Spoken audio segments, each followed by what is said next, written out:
Hello writers, come write with me. My name is Mykela Greenwood. I create worlds for mind adventures. Welcome to my YouTube channel, Write with Mykela. Don't forget to like and subscribe and hit the bell so you can go on this journey with me. A couple of Tuesdays ago, we talked about symbolism, specifically analogies and common forms of analogy, namely metaphors and similes. And we touched on how analogies are a bit more complex than those other two comparisons. Today, we will discuss a few more terms: personification, hyperbole, metonymy, and irony. Personification is fun. It's a very fun one because as writers, we get to apply human attributes to something that isn't alive or human. Personification gives human form and sensibilities to various objects, such as a table, a tree, a newspaper, or an abstract concept like love or hate. We as writers use personifications to help our readers better relate to non-human things or objects. For example, the tree stood up straight with confidence of hundreds of years of knowledge. Or, the dog barked several times and everyone understood him to say, the cat drank the ale. So we use these kinds of things all the time, and it's fun to give human characteristics to other things. Hyperbole uses an exaggeration to make a specific point or to add emphasis, whether for a comedic or serious purpose. When you as a writer use hyperbole as a figure of speech, you don't want your readers to take it literally. Hyperbole is often extravagant and ridiculous. It can catch your reader's attention, but it can also show your readers a contrast between two things. Many writers use hyperbole in works of fiction, but just as many people use it in everyday speech. In the story we're reading on Fridays, when Kilty says something like, "All your wishes come true," my readers would get the idea that possibly many wishes did come true, but they wouldn't necessarily believe that every single wish Kirsha had did in fact come true. Further, my readers should know that no one wishes to have bad things happen to them, but quite possibly bad things have happened to Kirsha in the past. So the wish to stop or prevent or avoid the bad things didn't necessarily come true. But Kilty is a child, and it would be quite natural for her to use hyperbole to describe all the wishes Kirsha had that had come true.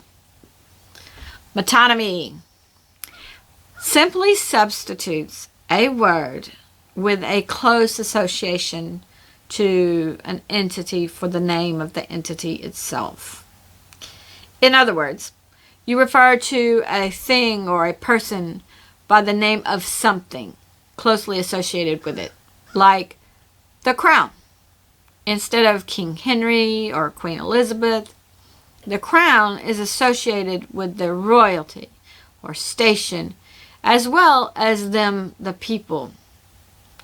We as writers use metonymy to address something more poetically or uniquely. Metonymy also helps writers give a more complex meaning to an otherwise general or ordinary word. Now, let's take this and use this to help you fix some passive voice when you find it in your writing. You could use this instead of finding the subject to do the action when you change your passive voice to, or your passive sentence to active. I'm thinking something like, John was jailed for disturbing the peace. Okay, the was jailed is our passive voice because something is acting upon John. Okay, and we could change it to, the crown jailed John for disturbing the peace. I think this works because King Henry probably didn't arrest John and jail John, but soldiers under him had the authority to do so in King Henry's name. Now, if you're an English teacher and you disagree with stretching the usage of the crown from King Henry to also include his authority or the soldiers under him, please comment below. But I think it works. I think, and there's no test here, so if that's what you want to do as a writer, then certainly you can do it, even if the English teachers disagree. Okay, writers, the last term of symbolism that we will discuss today is irony.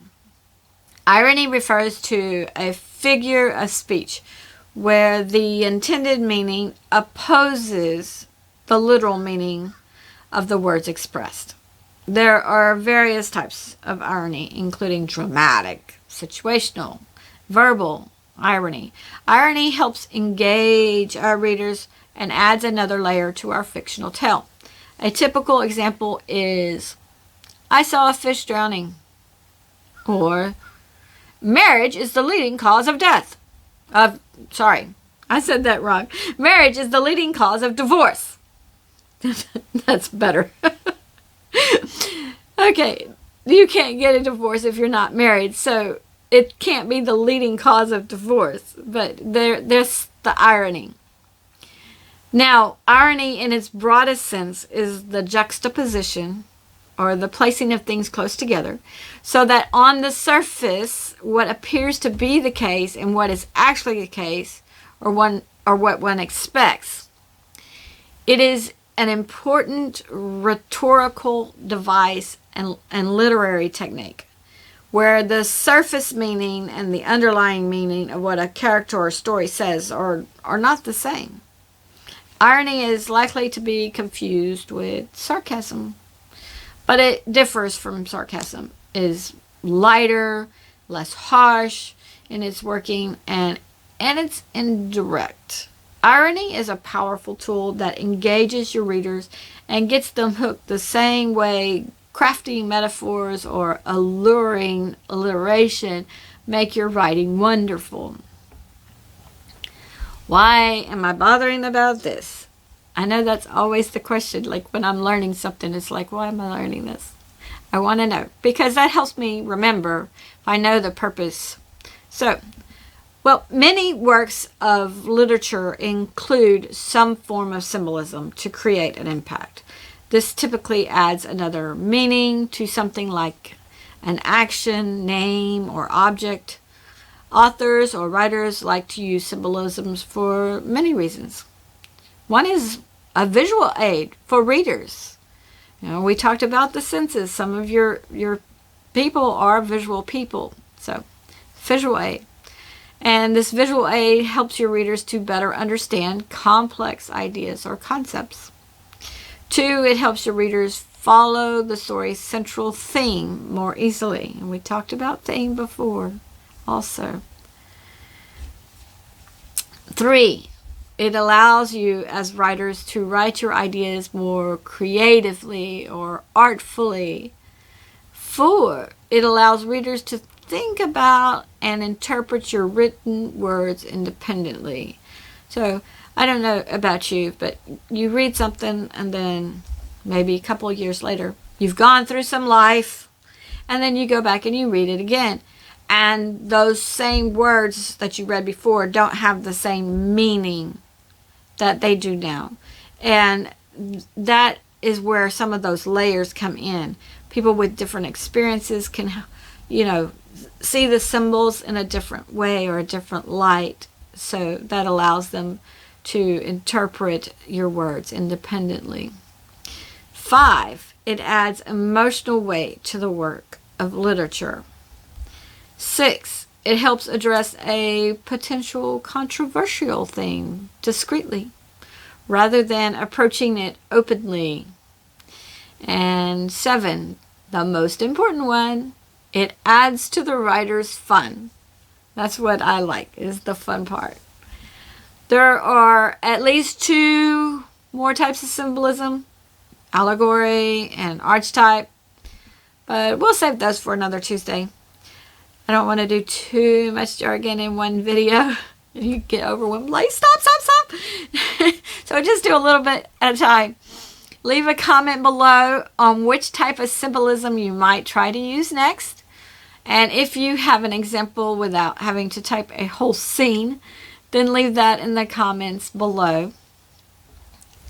If you need a little more fun before Friday, you can visit my website and read character bios. I have bios for most of my characters in Mykela 1. Actually, I think I've sent all the bios to the company now.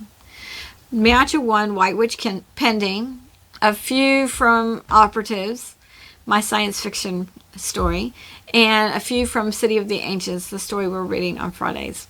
Go to www.bymykela.com. The by is spelled B-Y, and my name is spelled M-Y-K-E-L-A. If you're enjoying reading bios, leave that in the comments as well. If you hit like and subscribe and the bell notification, then we will continue to write together. I will see you on Friday where it is story time, and I will read chapter 16 of the City of the Ancients, Castle Southpolk. If you need my chapter 16 so you can read along, then send an email request. One of my viewers requested that I do that. Also, I will see you Tuesday for more writing jargon and or another writing prompt. Don't forget to send your writing prompts or your chapters for our chapter exchange to WritewithMykela@gmail.com. Now, the web address and the email address will be at the end of the video as well. Thank you for joining me today. I really appreciate your participation. If you know someone who would like this video, then please share it with them. This is Mykela with Write with Mykela. Bye for now.